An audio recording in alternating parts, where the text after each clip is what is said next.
WBCs बस यही है, और WBCs को ल्यूकोसाइट्स कहते हैं। PDF में जाने से पहले मैं आपको इसके बारे में कुछ ज़रूरी इत्तला देना चाहता हूँ। एंड ये तमाम WBCs है, ओके, जिसको ल्यूकोसाइट्स कहते हैं, एक ही क्यूबिक मिलीमीटर में, यानी कि एक इतने नुक्ते में, या ये तो मैंने बड़ा ड्रा किया, इतने छोटे से नुक्ते में जो कि नजर भी नहीं आता, इसमें अबाउट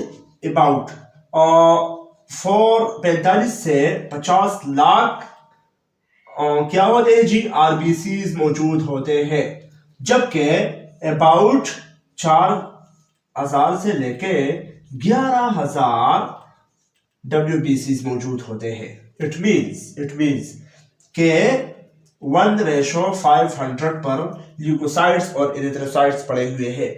अगर एक WBC है तो उसके मध्य मुकाबिल में 500 RBC मौजूद होंगे, एंड दैट्स इट।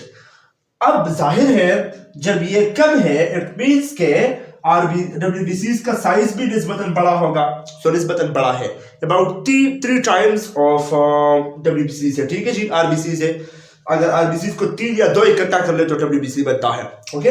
और जाहिर है कि इसका यानी कि ल्यूकोसाइट जो कि WBCs है, इसका कलर भी नहीं है, इसका कोई खास शेप भी नहीं है, और इसके बहुत टाइप्स मौजूद हैं। उसके अलावा इसमें न्यूक्लियस मौजूद है, उसके अलावा इसमें ग्रेन्यूल्स मौजूद हैं, कुछ में ग्रेन्यूल्स मौजूद है, कुछ में नहीं मौजूद, और स्पेसिफिक ग्रेन्यूल्स जो कि कीमोटैक्सिस वगैरह में मदद करती है।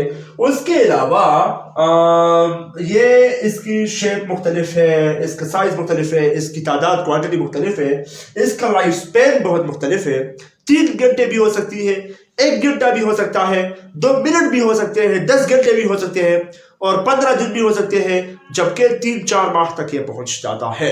And that's about the WBCs। जबकि RBCs ऐसा नहीं है। क्यों? क्योंकि RBCs का काम तो ये है कि वो ऑक्सीजन को कैरी कर ले, तो उसका 120 दिन मौजूद है, 120 दिन लाइफ स्पैन है। जबकि इसका काम तो ये है कि किसी फॉरेन बॉडी को किल कर ले। तो जब वहां पर फॉरेन बॉडी मौजूद है, अगर इसने यहाँ पर जन्म लिया तो 1 घंटे बाद इसको ऑर्डर आ गया, कीमोटैक्सिस मटेरियल्स आ गए कि अब आपको जंग लड़ना है, तो उस जंग के लिए तो यही बच्चा भी हाजिर होगा, ठीक है जी। तो ये छोटा सा बच्चा जो अब 1 घंटे पहले प्रोड्यूस हुआ है, जन्म लिया है ल्यूकोपोइसिस प्रोसेस की वजह से, अब ये बच्चा गया वहां मैच्योर हो गया, और असलहा लोगों ने दिया दूसरों ने, for example it means the maturation, और उसके साथ लड़ने लगा, फॉरेन बॉडी और फॉरेन पार्टिकल्स के साथ लड़ने लगा। इसका लाइफ स्पैन मालूम नहीं है, अलबत्ता 3-4 महीने तक जा सकता है। That's about the WBCs, okay? जबकि RBCs 120 डेज तक जा सकता है, ओके। मैं तो ये बताना चाहता हूँ कि WBCs के टाइप्स है, ठीक है, न्यूट्रोफिल्स, बेसोफिल्स एंड न्यूज़ोफिल्स। ये तीनों जो है ये ग्रेन्यूलोसाइट्स है, जिसमें स्पेसिफिक ग्रेन्यूल्स मौजूद है, ओके, जो कि मुख्तलिफ स्पेसिफिक काम करते हैं। जबकि मोनोसाइट और लाइपोसाइट, इनमें स्पेसिफिक ग्रेन्यूल्स नहीं मौजूद, एक ग्रेन्यूलोसाइट्स है। तो आप ये भी कह सकते हैं कि WBCs को एक्चुअल कैटेगरी दो में डिवाइड किया गया है। The number 1 is the granulocyte, the other is the agranulocytes, okay. हाँ, इसके बारे में कुछ फैक्ट्स बताता हूँ। तो टोटल तो 4000 से 11000 तक है, ओके, WBCs। इसमें about 50 to 70% total of the body white blood cells, about 50 to 70% neutrophils मौजूद होते हैं। यानी कि एक्चुअली वैल्यू अगर हम बताएं तो 3000 से लेकर 6000 तक न्यूट्रोफिल्स मौजूद होते हैं 100 मिलीमीटर ऑफ ब्लड, यानी कि 1 डेसीलीटर में मौजूद होते हैं, ठीक है जी। इसी तरह यूज़ोफिल कितना मौजूद होता है? तो about 150 to maybe 450, okay. ये इतना मौजूद होता है, कम है, बहुत कम है, यानी कि अबाउट 2 to 3 या 4-5% वगैरह। इसी तरह बेसोफिल सबसे कम है अबाउट 1/100, 1/100, यानी कि ये 1 डेसीलीटर में कितने मौजूद होंगे जी? 1 क्यूबिक मिलीमीटर में, सॉरी, इतने मौजूद होंगे, एंड दैट्स इट। और इसी तरह मोनोसाइट्स कितने मौजूद है?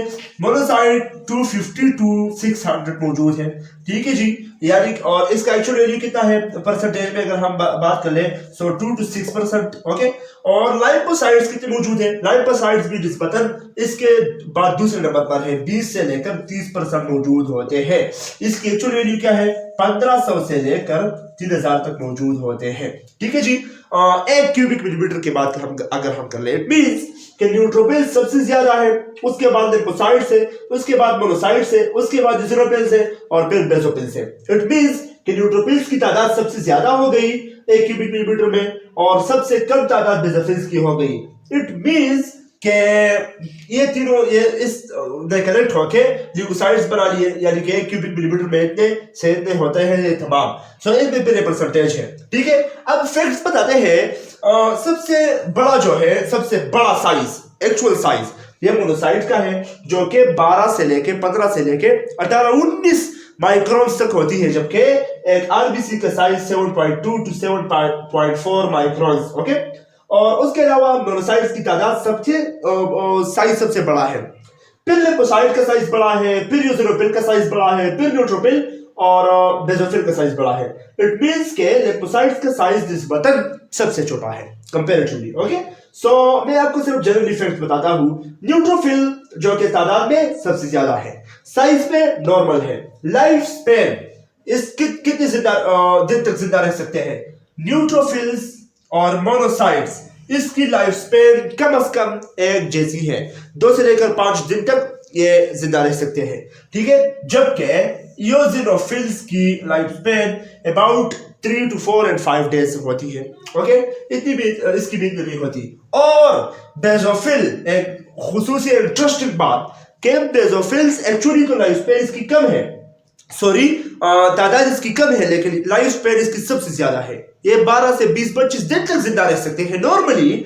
सो बेसोफिल इज एक्चुअली क्योंकि इसका काम भी इसी के साथ नहीं है, इसका काम एनर्जी प्रोडक्शन के साथ है और उसके अलावा हिस्टामिन और ल्यूकिन वगैरह के रिलीज के साथ है और ब्रेडिकाइनिन और उसी तरह सेरोटोनिन वगैरह हार्मोन्स के और सिक्योरिटी प्रोडक्ट के रिलीज के साथ है, क्योंकि उसका काम एक्चुअली इसका रोल कीमोटैक्सिस में नहीं है, इसका रोल किसी तरह blood destruction of foreign body में इतना नहीं है जितना इनका काम है। तो इसकी लाइफ स्पेन निस्बतन इससे कम है। सबसे ज्यादा इसके कुछ ना कुछ काम बताते हैं। न्यूट्रोफिल्स का सबसे बड़ा काम क्या है? Destruction of foreign body. हाँ, एक बड़ा काम बताता हूं, ठीक है। जब भी foreign body particle, foreign particle pathogen वगैरह बैक्टीरिया वायरस हो गए, ये अंदर आ गया टिश्यू में। अब इस टिश्यू में अंदर आ गया तो सबसे पहले पता किसको लग जाता है? न्यूट्रोफिल्स और उसके साथ मोनोसाइट को पता लग जाता है। इन दोनों को मालूम हो जाता है कि भाई फॉरेन बॉडी आ गई है, काम शुरू हो गया है। So there two are very active डब्ल्यूबीसीज और ये उसी टिश्यू तक कीमोटैक्सिस प्रोसेस के जरिए से पहुंच जाता है। कीमोटैक्सिस प्रोसेस वो प्रोसेस है जो कि वो जहां पर वो बैक्टीरिया वगैरह है और पैथोजेंस आ गए हैं, वो उससे कोई खतरनाक सब्सटेंस और ड्रग्स वगैरह रिलीज होते हैं, जिसकी वजह से इन दोनों को पता लग जाता है और ये डायरेक्ट वहां पर पहुंचकर उसके साथ जंग करता है। इसकी खासियत है न्यूट्रोफिल्स की कि 15 से 20 बैक्टीरिया वगैरह या फॉरेन बॉडीज को एक वक्त पर किल करती है, ठीक है जी। सो जब ये दोनों पहुंच जाती है तो ये कीमोटैक्सिस प्रोसेस को और भी स्टिमुलेट करता है ताकि बहुत ज्यादा डब्ल्यूबीसीज आ जाए और यहाँ पर रुक जाए और यहाँ पर जंग हमारे साथ शुरू कर ले।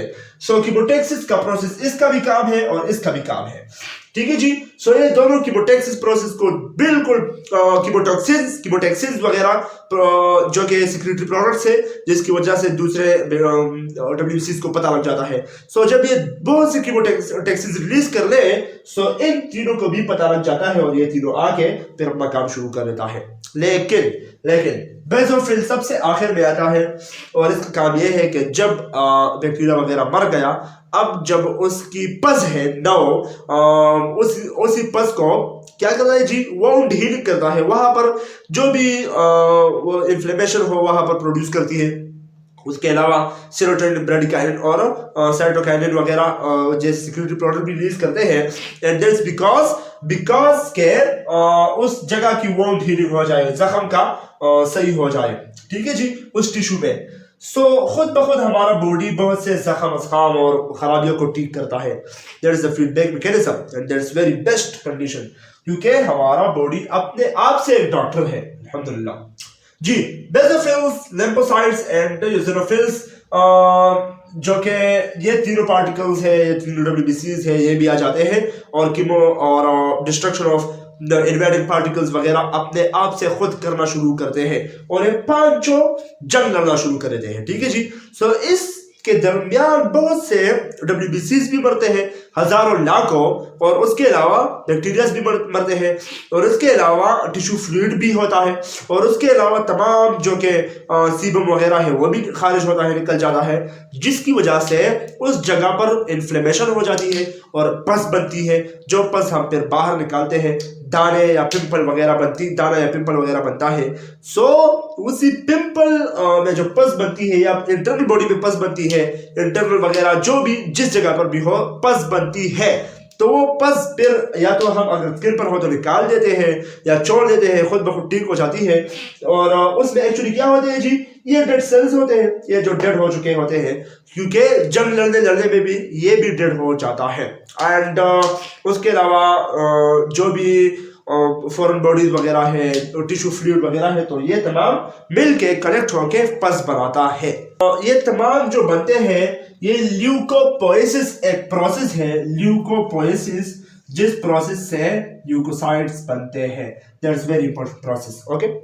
और ल्यूकोपोएसिस प्रोसेस हमारे बोन्स मैरो में होती है, और फिर ब्लड में जो कि नॉन मिच्योर सेल्स होते हैं डब्ल्यूबीसीज वो खारिज होते हैं, और फिर मिच्योर होते हैं हमारे ब्लड ही में, एंड फिर मर जाते हैं। And that's the story of that 5 types. Now we are just going to the PDF for बिल्कुल full conception and for detail. Thank you. White blood cell हमारा चैप्टर है, और इसमें वाइट ब्लड सेल्स ल्यूकोसाइट्स इसको कहते हैं, और leukocytes हमारे बॉडी में 1 क्यूबिक पर मिलीमीटर में कितने होते हैं जी, 4000 से लेकर 11000 क्वांटिटी में मौजूद होते हैं। ल्यूकोसाइट्स बिल्कुल फिर इसके तमाम अक़साम है, टाइप्स है, और वो हम बताएंगे। लेकिन आप जानिए कि आरबीसी और ल्यूकोसाइट में फ़र्क क्या है। आरबीसीज जिसको एरिथ्रोसाइट्स कहते हैं, और ल्यूकोसाइट जिसको डब्ल्यूबीसीज कहते हैं, और इसमें कुछ ना कुछ फ़र्क मौजूद है। ठीक है। कलर तो डब्ल्यूबीसीज की कुछ कलर नहीं है, ट्रांसपेरेंट है, और जबकि आरबीसीज की रेड कलर है। ओके। नंबर तो बहुत ज़्यादा कम है, रेशो में 1:500 है, यानी कि जबकि अगर एक ल्यूकोसाइट है, एक डब्ल्यूबीसी है, तो उसके बराबर उसके मुताबिक अल्टरनेटिव 500 यानी कि 500 आरबीसीज होंगे। 4000 से लेकर 11000 पर क्यूबिक मिलीमीटर मौजूद है, जबकि आरबीसीज 45 लाख से लेकर 55 लाख पर क्यूबिक मिलीमीटर मौजूद है। ओके जी। और इसकी साइज तकरीबन आरबीसीज के 3 गुना है, और फॉर एग्जांपल 18 माइक्रॉन्स, और जबकि आरबीसीज की साइज क्या है जी, 7.4 माइक्रॉन्स। एंड शेप इरेगुलर है इसकी, और आरबीसीज की बाइकनकेव शेप है। ओके जी। न्यूक्लियस इसमें मौजूद है, और जबकि आरबीसीज में नहीं मौजूद। एंड ग्रेन्यूल्स जो कि इसके कुछ अक़साम में मौजूद है और कुछ अक़साम में नहीं मौजूद, जबकि आरबीसीज में ग्रेन्यूल्स सरे से मौजूद नहीं है। ठीक है जी। टाइप्स कितने हैं जी, मैनी टाइप्स। ओके। और आरबीसीज सिर्फ वही आरबीसीज है जो कि बाइकनकेव शेप हमको नजर आती है। ओके। लाइफ स्पेन बेइंतहा कम लाइफ स्पेन होती है, अक्सर तो हाफ अ डे भी हो जाती है। जब आरबीसी और डब्ल्यूबीसी प्रोड्यूस हो गई, सो 1 घंटे बाद भी मर सकती है, जब उसको कीमोटॉक्सिक प्रोसेस में वो मर सकती है, क्योंकि वो डायरेक्ट जाती है और मैच्योर हो जाती है, और फॉरेन बॉडी को किल करने के लिए टिश्यूज तक जाती है ब्लड कैपिलरीज से। सो उसकी डेट या लाइफ स्पेन का कुछ मालूम नहीं, लेकिन उमूमी तौर पर 2-3 घंटे से लेकर 5 घंटे से लेकर 15-20 दिन तक मौजूद होता है, या कई न कई तो 3-4 महीने भी हो जाता है इसकी लाइफ स्पेन। जबकि आरबीसी की लाइफ स्पेन बिल्कुल फिक्स है, 120 दिन बाद ये स्प्लीन में मरेगा ही मरेगा और बर्स्ट होगा। ठीक है जी। सो आरबीसी और डब्ल्यूबीसी में तो हमने फ़र्क जान लिया, और अब आरबीसी हमारे 1 क्यूबिक मिलीमीटर में यानी कि एक कतरे को जब 20-30 गुना पर तकसीम कर ले, एक कतरे का 20वां हिस्सा अगर हम ले लें तो उसमें आरबीसीज 45 से 55 लाख मौजूद होता है, जबकि डब्ल्यूबीसीज 4000 से 11000 मौजूद होता है। हमारा जो बोन मेरो है वो बोन मेरो 75% डब्ल्यूबीसीज बनाता है, जबकि ओनली 25% आरबीसीज बनाता है। बट आरबीसीज फिर भी उससे ज्यादा है, क्यों? क्योंकि उसकी लाइफ स्पेन सबसे ज्यादा है। ठीक है जी। सो आरबीसीज और डब्ल्यूबीसीज में तो हमने फर्क जान लिया। अब इसकी क्लासिफिकेशन की बात कर ले। सो ग्रेन्यूल्स के बिना पर जब हम क्लासिफिकेशन कर ले, ग्रेन्यूल्स छोटे छोटे पार्टिकल्स हैं जो कि लाइसोसोम्स हो गए, जिसमें मुख्तलिफ कीमोटॉक्सिक मटेरियल्स है, फॉरेन एंजाइम्स वगैरह है, जो कि इसके सेल मेम्ब्रेन और इसके साइटोप्लाज्म में, डब्ल्यूबीसीज के साइटोप्लाज्म में पाए जाते हैं ताकि फॉरेन बॉडीज को किल कर ले। तो ग्रेन्यूल्स इसीलिए है। ठीक है जी। सो दो तरह के डब्ल्यूबीसीज ग्रेन्यूल्स के बिना पर है। एक ग्रेन्यूलोसाइट जिसमें ग्रेन्यूल्स मौजूद है यानी कि न्यूट्रोफिल्स, यूजोफिल्स एंड बेसोफिल्स, और दूसरा एक ग्रेन्यूलोसाइट जिसमें ग्रेन्यूल्स मौजूद है लेकिन वो स्पेसिफिक नहीं है, यानी कि लाइसोसोम्स वगैरह के, पेरिक्सोम्स वगैरह के ग्रेन्यूल्स घूमते रहते हैं। तो ग्रेन्यूलोसाइट्स, न्यूट्रोफिल्स, बेसोफिल्स और एज़ोफिल्स में खुसूसी तौर पर पार्टिसिपेंट और पार्टिकुलर ग्रेन्यूल्स मौजूद होते हैं जो कि कीमोटॉक्सिक मटेरियल्स है, और उसके अलावा ये तमाम मटेरियल्स है जो कि फॉरेन बॉडी को किल करने के लिए मदद में काम आता है। ठीक है जी। सो एक ग्रेन्यूलोसाइट यानी मोनोसाइट और लिम्फोसाइट में स्पेसिफिक ग्रेन्यूल्स मौजूद नहीं होता। Okay. So morphology of white blood cells को अगर हम देखें तो न्यूट्रोफिल्स, इओसिनोफिल्स, बेसोफिल्स और उसके साथ मोनोसाइट एंड लिम्फोसाइट जी। न्यूट्रोफिल्स जो कि उस बेसिक और एसिडिक स्टेन लेता है जब हम उसमें स्टेन डाल दें। ठीक है जी। यूजिनोफिल्स, एजिनोफिल्स मीन्स यानी कि इस eosino red colour and phils loving. So it means जब अब हम इसको स्टेन दे दें सो इसमें जो ग्रेन्यूल्स है वो रेड कलर में तब्दील हो जाता है। ओके जी। बेसोफिल्स मीन्स बेसिक लविंग, और बेसिक लिविंग मीन्स यानी कि जब इसको हम स्टेन दे दें ओके और कलर दे दे तो उस कलर में इसके ग्रेन्यूल्स, जो स्पेसिफिक ग्रेन्यूल्स है वो ब्लू में कन्वर्ट हो जाता है, और ब्लू को ओरिजिनली हम बेजो बोलते हैं यानी कि बेसिक बोलते हैं। ठीक है। तो क्लासिफिकेशन ग्रेन्यूलोसाइट्स, एग्रेन्यूलोसाइट्स और morphology of white blood cells को हम पढ़ते हैं तो न्यूट्रोफिल्स सबसे ज़्यादा मिकदार में मौजूद है, सबसे ज़्यादा क्वांटिटी में मौजूद है। ओके जी। डब्ल्यूबीसीज के अंदर, और इसको पॉलीमॉर्फ्स भी कहते हैं। और इसके अलावा इसमें कुछ ऐसा नहीं है, इसके ग्रेन्यूल्स साइटोप्लाज्म में घूमते रहते हैं। लिशमेन स्टेज अगर हम इसको दें तो वॉयलेट कलर में नज़र आती है इसके ग्रेन्यूल्स, और न्यूक्लियस मल्टीलोब्ड होता है। मल्टीलोब्ड और बाइलोब्ड का मतलब क्या है? इसके बहुत से लोब्स हैं, बहुत से साइड्स हैं। ठीक है जी न्यूट्रोफिल के। सो इसको अगर हम इससे समझें सो इसमें ग्रेन्यूल्स मौजूद है ओके न्यूट्रोफिल्स में, और उसके साथ साथ मिथाइलिन ब्लू स्टेन जो कि इसको हमने दिया है यानी कि प्रैक्टिकल में, तो उस चेन के कलर्स मौजूद है, ग्रेन्यूल्स मौजूद है जो कि आपको नजर आते हैं, और मल्टीलोब्ड न्यूक्लियस मौजूद है। ठीक है। और उसके अलावा यूजोनोफिल को अगर हम देखें तो यूजोनोफिल जो कि जिसमें ग्रेन्यूल्स बड़े हैं और सुर्ख कलर के हैं, यूजिन मीन्स रेड, एंड इसमें बाइलोब्ड यानी कि 2 लोब्ड न्यूक्लियस है, 2 लोब्ड न्यूक्लियस है। ओके जी। और आपको नजर आ सकती है। इस तरह बेसोफिल में अगर हम देखें तो ब्लू नजर आती है यानी कि बेसिक, और बाइलोब न्यूक्लियस है, so that means the basophil. Okay जी। और मोनोसाइट में अगर हम देखें तो ग्रेन्यूल्स, स्पेसिफिक ग्रेन्यूल्स इसमें नजर नहीं आते, और न्यूक्लियस एक साइड पर पुश किया गया है। It means that have clear cytoplasm and the nucleus is pushed to one side, so the monocyte is the no agranulocyte, यानी कि इसमें स्पेसिफिक ग्रेन्यूल्स मौजूद नहीं है। ठीक है। And the cytoplasm is clear. So monocyte सबसे बड़ा सेल है, इसका साइज सबसे बड़ा है डब्ल्यूबीसीज में, जबकि पूरे ब्लड में। लाइम्फोसाइट्स अगर हम देखें तो इसमें साइटोप्लाज्म में कोई स्पेसिफिक ग्रेन्यूल्स मौजूद नहीं है, और न्यूक्लियस ने तमाम के तमाम साइटोप्लाज्म को तकरीबन घेरा हुआ है, यानी कि इसमें न्यूक्लियस सबसे बड़ा है। सो इसकी बात हमने कर ली। अब इसी टॉपिक को छोड़ के हम आ जाते हैं डायरेक्ट इसी तरफ। ठीक है जी। इसके तरफ डब्ल्यूबीसीज, उसकी डायमीटर और लाइफ स्पैन बताई गई है, न्यूट्रोफिल्स की लाइफ स्पैन, डायमीटर ये वगैरह है। सो आप ये देख लीजिए। ठीक है। और सबसे ज़रूरी तो ये बात कि न्यूट्रोपिल्स, मैं आपको कुछ बताना चाहता हूँ। न्यूट्रोपिल्स सबसे ज़्यादा क्वांटिटी में मौजूद है, ठीक है, और इसका लाइफ स्पैन कम है निस्बतन। न्यूट्रोपिल्स और मोनोसाइड का लाइफ स्पैन दोनों एक बराबर है, ठीक है, 2 से 5 दिन तक। उसके अलावा बेजोपिल्स सबसे कम मिकदार में मौजूद है। अगर हम 100 to 200 WBCs ले भी लें तो उसमें तकरीबन 1 या 2 WBCs नज़र आते हैं, सॉरी बेजोफिल्स नज़र आते हैं। So basophils is non abundant and बहुत कम मिकदार में मौजूद होता है, 0 to 100 इन 1100, ओके जी। और उसके अलावा मोनोसाइड सबसे ज़्यादा सबसे बड़ा साइज में है। उसके अलावा सबसे कम उम्र जो है, सबसे कम उम्र लाइपोसाइड्स की है। न्यूट्रोपिल्स इज़ोनोपिल्स की जो साइज़ है वो निस्बतन बड़ा है मोनोसाइड्स के बाद, ठीक है। और that's about the lifespan and you can see that. हाँ, अब normal white blood cell count की तरफ आ जाते हैं। तो एक ही वाइट ब्लड सेल यानी कि एक ही क्यूबिक मिलीमीटर में 4000 से 11000 तक नंबर्स ऑफ सेल्स होते हैं, वाइट ब्लड सेल ल्यूकोसाइट्स होते हैं, ठीक है। और अगर WBCs न्यूट्रोपिल्स की परसेंटेज यानी कि एक्चुअल वैल्यू जान लीजिए, तो अगर 11000 सेल फॉर एग्जांपल हम ले लें, तो इसमें सबसे ज़्यादा सेल्स मौजूद है न्यूट्रोपिल्स WBCs, और उसके बाद लाइपोसाइट्स ज़्यादा है, उसके बाद मोनोसाइट्स ज़्यादा है, फिर यूजोनोपिल और सबसे कम जो कि बेजोफिल्स मौजूद है। The actual values are just given, you can see that, okay.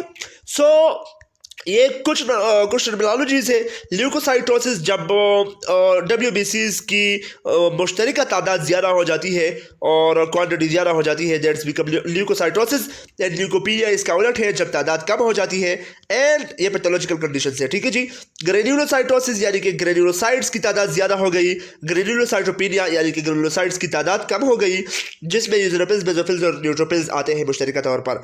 एग्रेन्युलोसाइटोसिस यानी कि एग्रेन्युलोसाइटोसिस यानी कि इसके एक्यूट पैथोलॉजिकल कंडीशन ये है कि ग्रेन्युलोसाइट्स की एब्सोल्यूट कमी है, ठीक है। और दैट्स अबाउट द एग्रेन्युलोसाइट्स। और now we are moving to the another side of that. कुछ ना कुछ बातें यहाँ पर डिस्कस की गई है और ये बातें बहुत ज़रूरी मैं जानना चाहता हूँ जी। एक्सरसाइज में वाइट ब्लड सेल्स थोड़े से ज़्यादा हो जाते हैं, इसी तरह स्लीप में डिक्रीज़ हो जाती है वाइट ब्लड सेल्स। उसके अलावा इमोशनल कंडीशंस, एंजाइटी, डिप्रेशन वगैरह में इंक्रीज़ हो जाते हैं इम्यून सिस्टम के वाइट ब्लड सेल्स। प्रेगनेंसी में इंक्रीज, मेंस्ट्रुएशन में इंक्रीज और पार्ट्यूरेशन में इंक्रीज हो जाते हैं white blood cells. Pathological variations कुछ इस तरह है जो कि इसमें बताई गई है, लेकिन मैं इस टेबल को सही समझना चाहता हूँ, ठीक है जी। न्यूट्रोफिलिया, ओके, यानी कि न्यूट्रोपीलिया का ज़्यादा होना, इंक्रीज ऑफ न्यूट्रोफिल्स, ओके, और न्यूट्रोपीलिया इन डिक्रीज ऑफ न्यूट्रोफिल्स। यूजोनोफिलिया जिसमें इंक्रीज आ जाता है, यानी कि जो चीज़ इंक्रीज हो जाता है, it means that is the philia. So eosinophilia is the increase of the eosinophils, eosinophilia is the increase of the eosinophils, okay, or decrease of eosinophils. Basophilia, monocytosis is the increase of monocytes, and the monocytopenia is the decrease in the monocyte count, okay. Lipocytosis, the increase in the lipocytes, as well as the lipocytopenia is the decrease in the lipocyte count, okay. That's it about the some variations, some conditions। और इसमें अगर हम पढ़ लें तो जब ये न्यूट्रोफिलिया condition में क्या हो जाती है जी, एक्यूट इन्फेक्शंस की वजह से न्यूट्रोफिलिया आ जाती है या मेटाबॉलिक डिसऑर्डर से। ये मैं आपको पढ़ाता हूँ, ठीक है जी, ये तो आप खुद पढ़ लीजिए, लेकिन मैं आपको कुछ खुलासा बताता हूँ। ट्यूबरकुलोसिस में, ओके, TB, टाइफाइड हो गया, ऐसा बीमारी जो जरासीम से लगता है, वायरस से लगता है, उस वायरस की वजह से जो कंडीशंस नज़र आती है, तो एक्चुअली तमाम ल्यूकोसाइट्स उस कंडीशंस, उस बीमारियों में, फॉर एग्जांपल टाइफाइड, उसके अलावा मलेरिया और ट्यूबरकुलोसिस, और उसके साथ साथ जो कि मीजल्स, मम्स और मेल न्यूट्रिशन वगैरह हो गए, इसमें तमाम के तमाम कंडीशंस नज़र आते हैं, यानी कि तमाम के तमाम ल्यूकोसाइट सेल्स ज़्यादा हो जाते हैं। ये तो जनरली बात हो गई, ठीक है। उसके अलावा जब हम वैक्सीन लगाते हैं तो इम्यून सिस्टम बिल्कुल झटक जाती है और एक्टिव हो जाती है। इट मीन्स कि उसकी क्वांटिटी में भी इंक्रीज आ जाती है। सो न्यूट्रोपीलिया, यूजोनोपीलिया वगैरह यानी कि ल्यूकोपीलिया, ल्यूकोसाइटोसिस वगैरह में जो कि साइज ऑफ सेल इंक्रीज हो जाती, क्वांटिटी ऑफ सेल्स इंक्रीज हो जाती है, एंड दैट्स अबाउट द यूज़ोफिलिया वगैरह। ठीक है, अब वो तादाद कम हो गई, यानी कि तादाद किस औकात में कम हो जाते हैं? जब हम इम्यूनो सप्रेसेंट स्टेरॉइड्स लेते हैं, और या बहुत ऐसी बीमारियां हैं जो कि फॉर एग्जांपल अर्थराइटिस, पॉलीआर्थराइटिस वगैरह, पोइसिस वगैरह हो गए, सो उसमें हमारे न्यूट्रोपीनिया और ल्यूकोपीनिया आ जाती है, यानी कि सेल की जनरल तादाद कम हो जाती है। अब इसको आप स्पेसिफिकली पढ़ सकते हैं, क्योंकि इसके एक ये कंडीशन है जिस कंडीशन की वजह से ये वेरिएशन या पैथोलॉजिकल कंडीशन नजर आती है, एंड दैट्स अबाउट दैट। और यही डिस्कशन इसी में भी हुई है। लाइफ स्पेन की अगर हम बात कर ले तो अबाउट 3 to 6 मंथ आखिर तक जाती है, और ऐसे तो 2-3 घंटे भी लाइफ स्पेन हो सकती है, इसकी लाइफ स्पेन कोई स्पेसिफिक नहीं है। जब भी पैथोजन या फॉरेन पार्टिकल मिला तब ये इसके पीछे भाग जाता है। ठीक है, और प्रॉपर्टीज, इसके कुछ प्रॉपर्टीज है। ठीक है, ल्यूकोसाइट्स के, डब्ल्यूबीसीज के डाइपेडेसिस, यानी कि छोटे से छोटे कैपिलरी में बआसानी अपने आप को छोटा करके जा सकता है। ठीक है, यानी कि रेड की तरह, माउस वगैरह की तरह, जो कि छोटे से छोटे जगह में जा सकती है। कैपिलरी हो गई, छोटे से छोटा जगह हो गया टिश्यू में वगैरह। सो डायबिटीज ये इसकी एक प्रॉपर्टी, खुसूसियत है। एमीबॉइड मूवमेंट, एमीबॉइड मूवमेंट वो मूवमेंट है जो कि पहिए की तरह, ओके, अपने आप को घुमा घुमा के टिश्यू या ब्लड कैपिलरीज में ये अपने आप को ले जा सकता है। तो ये इसकी वजह से, इस प्रॉपर्टीज़ की वजह से ये टिश्यू या बॉडी के हर जगह तक पहुंच जाती है, जब वहाँ पर अगर कीमो पार्टिकल या फॉरेन पार्टिकल या पैथोलॉजिकल कंडीशन नज़र आती हो तो। ओके, और उसके अलावा कीमोटैक्सिस की एक खुसूसियत है। कीमोटैक्सिस यानी कि फॉरेन पार्टिकल्स मुख्तलिफ ख़तरनाक सब्सटेंसेस जो कि खारिज सीक्रेट करती है, और उसी सब्सटेंस की वजह से इसको बू आती है कि अब वहाँ पर सब्सटेंस आ गई है फॉरेन बॉडी, सो उधर तक जाना है। सो एक कीमोटैक्सिस के जरिए, कीमोटैक्सिस प्रोसेस के जरिए वहाँ अपने आप को पहुँच जाती है और उस फॉरेन बॉडी वगैरह, पैथोजन वगैरह को किल करती है। And that's about this properties. एक प्रॉपर्टी और है फेगोसाइटोसिस, जो कि न्यूट्रोफिल्स और मोनोसाइट है, ये दोनों बड़े हैं साइज में और सबसे ज़्यादा है। ठीक है जी, सो ये दोनों, इस दोनों की खुसूसियत ये है कि ये दूसरे फॉरेन बॉडीज वगैरह, फॉरेन पार्टिकल्स, पैथोजन वगैरह, बैक्टीरियाज, वायरसेस हो गए, इनको इनगल्फ करते हैं। और न्यूट्रोफिल में तो ये खुसूसियत है कि ये एक वक्त में 15 से 20 फॉरेन पार्टिकल्स, फॉरेन बॉडीज को इनगल्फ करके किल करती है। ठीक है जी, सो that's about the some properties. Now we are talking about the functions of the white blood cells. जी, कुछ functions हैं इसके जो मैं आपको बताना चाहता हूँ। न्यूट्रोफिल की ये फंक्शन है कि तो फेगोसाइटोसिस करेगी, यानी कि इनगल्फशन ऑफ फॉरेन बॉडी। ठीक है, और डिफेंस मैकेनिज्म में सबसे बड़ी रोल इसकी है। Along with monocytes, the neutrophil provide the first line of defense. 3 किस्म के डिफेंस है, 3 लाइन्स है डिफेंस के, 3 स्टेजेस है। The number 1 is first line, second line, third line of defence. सबसे फर्स्ट लाइन ऑफ डिफेंस, अगर जब फॉरेन बॉडी नया बॉडी में आ गया, टिश्यू के अंदर आ गया, तो डायरेक्ट ये खबर हो के न्यूट्रोफिल्स तक पहुंचती है और मोनोसाइट्स तक पहुंचती है। तो मोनोसाइट्स डायरेक्ट वहां पर सबसे पहले हाजिर होके उस पैथोजन और उस फॉरेन बॉडी वगैरह को किल करने के लिए हाजिर हो जाता है। इट मीन्स कि ये डायरेक्ट काम करने वाला है, और सबसे फर्स्टली जो ये डिफेंस है वो इसी के हाथों, रिस्पॉन्सिबिलिटी इसी की है। ठीक है जी, कि न्यूट्रोफिल्स और मोनोसाइट्स उस जगह तक पहुंचेगी और उसी जगह पर उस फॉरेन बॉडी को किल करेगी। ठीक है, so neutrophils and monocytes have the responsibility to kill the foreign bodies, pathogens, exceptions वगैरह, bacterias for the first time। ठीक है, अब इस दूसरे सेल्स को मालूम भी नहीं है, पता भी नहीं है कि पैथोजन आ गया है, जबकि ये न्यूट्रोफिल और मोनोसाइट वहां पर पहुंच चुका होता है। And that's a very quick action of that. Okay, mechanism of action क्या है? तो इसमें कुछ ना कुछ मॉलिक्यूल्स है, फॉर एग्जांपल सब्सटेंसेस है जो कि सिक्रीट करता है फॉर द एक्शन। ठीक है, न्यूट्रोफिल्स कुछ सब्सटेंसेस सिक्रीट करते हैं, यानी कि ये प्रोटीएजेस, उसके साथ साथ माइलोपेरोक्सीडेजेस, इलास्टेसिस, और मेटालोप्रोटीनियसेस और उसके अंदर डिफेंसिन, ये तमाम प्रोटीन्स जो कि रिलीज करते हैं।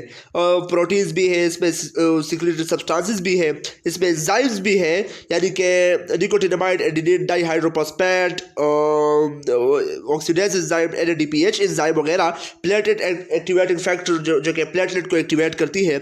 और ये तमाम पार्टिकल्स सिक्रीट होती है इसी न्यूट्रोफिल से। क्यों? क्योंकि ये मुख्तलिफ कामों में सरंजाम काम आती है, ठीक है।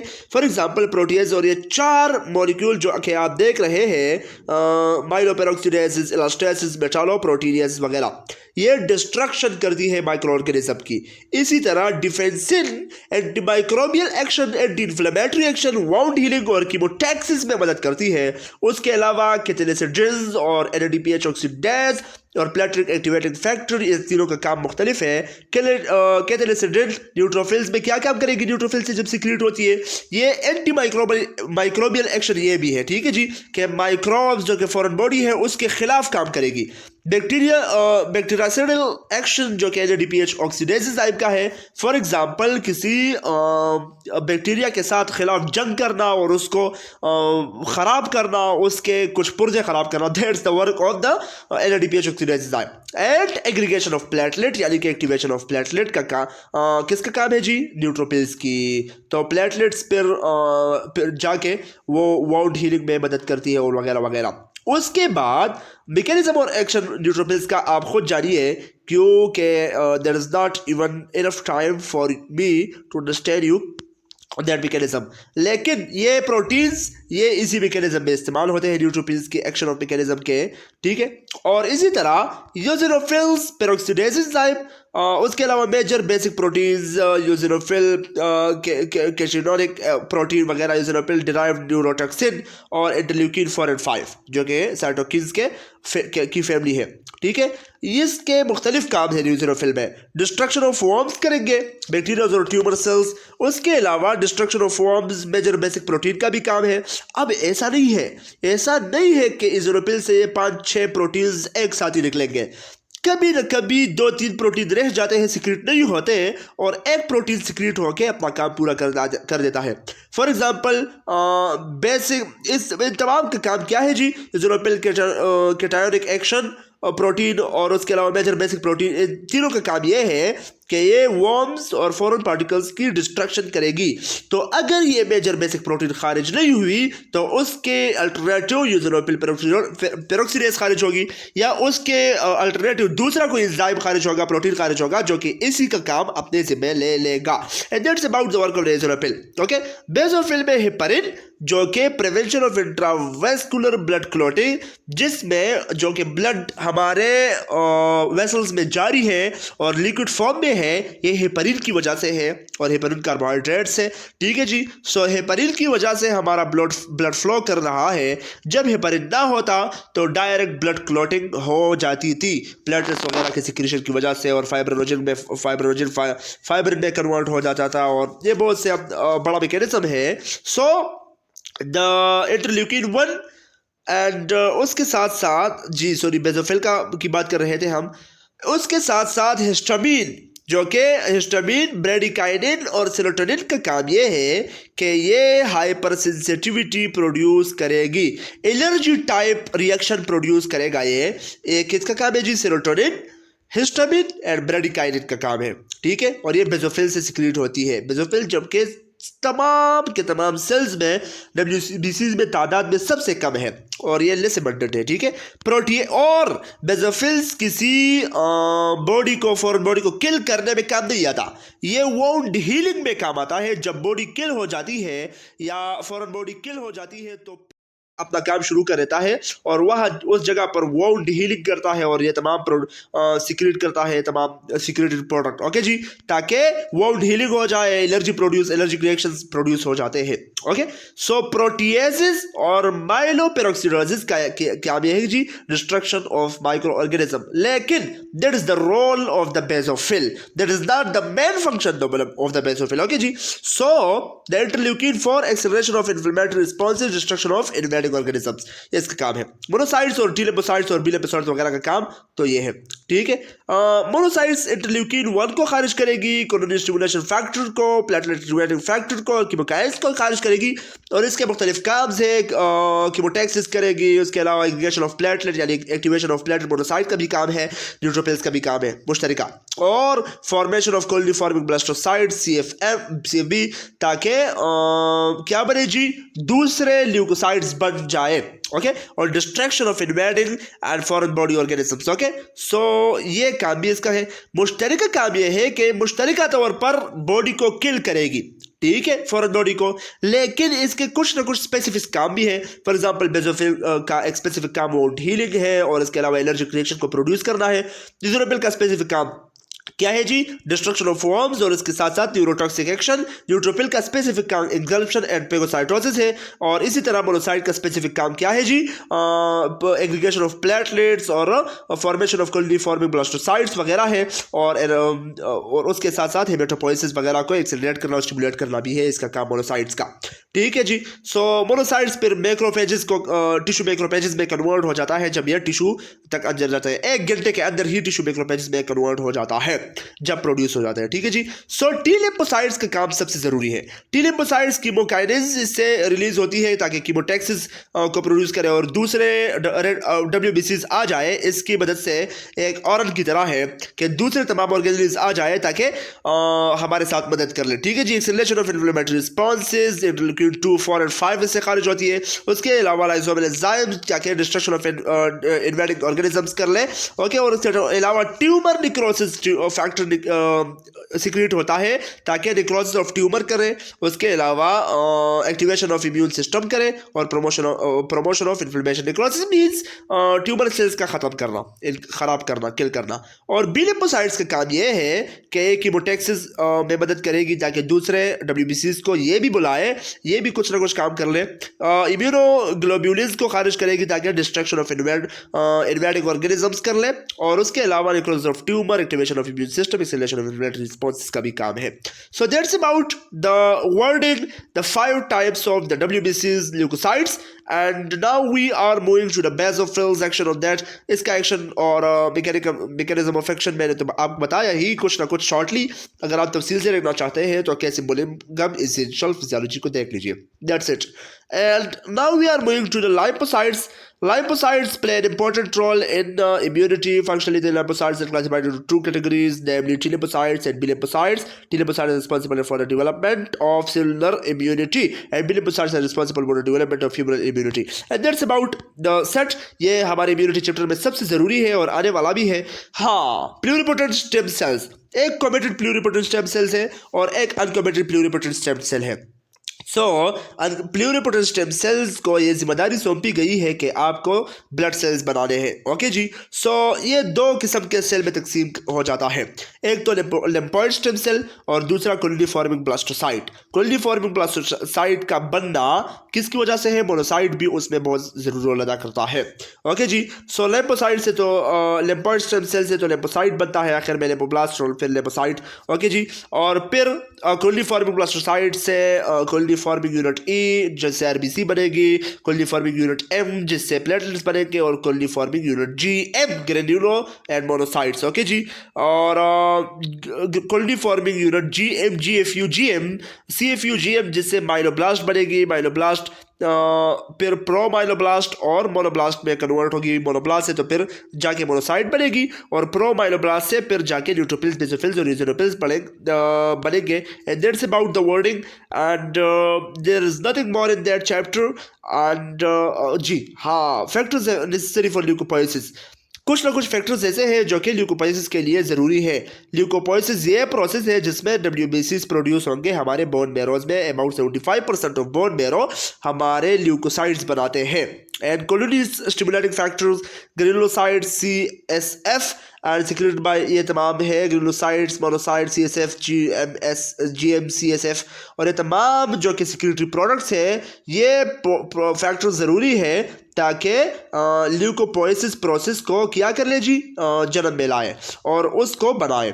That's about the wording, that's about the word leukocyte and WBCs, and for now that's it. अस्सलाम वालेकुम।